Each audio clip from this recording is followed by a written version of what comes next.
ಇವತ್ತು ಕನ್ನಡದ ಏನು ಅತಿ ಹೆಚ್ಚು ಕನ್ನಡದಲ್ಲಿ ನಮ್ಮ ತಾಲೂಕಿನಲ್ಲಿ ಅಂಕಗಳನ್ನ ತೆಗೆದಿದ್ದಾರೆ. ಅಂದರೆ 100ಕ್ಕೆ 100 ಶೇಕಡ 100ರಷ್ಟು ಅಂಕಗಳನ್ನ ತೆಗೆದಿದ್ದಾರೆ. ಸುಮಾರು 56 SLCಯಲ್ಲಿ 56 ಮಕ್ಕಳು ಔಟ್ ಆಫ್ ಔಟ್ ತೆಗೆದಿದ್ದಾರೆ. ಅದೇ ರೀತಿ 17 ಜನ PUCಯಲ್ಲಿ ತೆಗೆದಿದ್ದಾರೆ. ಈ ಮಕ್ಕಳಿಗೆ ಏನು ಔಟ್ ಆಫ್ ಔಟ್ ತೆಗೆದಿದ್ದಾರೆ ಶೇಕಡ 100 ಅಂಕಗಳನ್ನ, ಅವ್ರನ್ನ ಎಷ್ಟು ಜನ ಮಕ್ಕಳನ್ನ ಕರೆದು ಅವತ್ತು ಗೌರವಿಸ್ತಾ ಇದ್ವಿ. ಇದ್ರ ಮೂಲಕ ಬೇರೆ ಮಕ್ಕಳಿಗೂ ಕೂಡ ಇವತ್ತು ಮಾತೃಭಾಷೆ, ಈಗ ಭಾಷಾ ಕನ್ನಡದ್ದು ಬಿಟ್ಟು ಬೇರೆ ವಿಜ್ಞಾನ, ಸಮಾಜ, ಗಣಿತ ಇವಕ್ಕೆಲ್ಲ ಗಮನ ಹರಿಸ್ತಿದ್ದಾರೆ. ಇವಕ್ಕೆ ಭಾಷೆಗೆ ಗಮನ ಹರಿಸೋದು ಕಮ್ಮಿ ಆಗಿದೆ.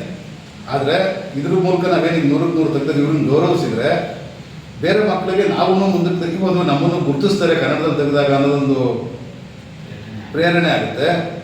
ಅದ್ರ ಜೊತೆಗೆ ಯಾರು ಈ ಶಾಲೆಗಳಲ್ಲಿ ಶೇಕಡ 100ಕ್ಕೆ 100 ಕನ್ನಡ ವಿಷಯದಲ್ಲಿ ಫಲಿತಾಂಶವನ್ನು ಕೊಟ್ಟಿದ್ದಾರೆ ಅಂಥ ಶಾಲೆಯ ಶಿಕ್ಷಕರಿಗೆ ಅವ್ರಿಗೂ ಕೂಡ ಗೌರವಿಸುವಂಥ ಕೆಲಸ ಮಾಡ್ತೀವಿ. ಮತ್ತು ಜಿಲ್ಲಾ ಮಟ್ಟದಲ್ಲಿ ಇವತ್ತು 3 ಜನ ಶಿಕ್ಷಕರಿಗೆ ಪ್ರಶಸ್ತಿ ಬಂದಿದೆ ನಮ್ಮ ತಾಲೂಕಿನವರಿಗೆ.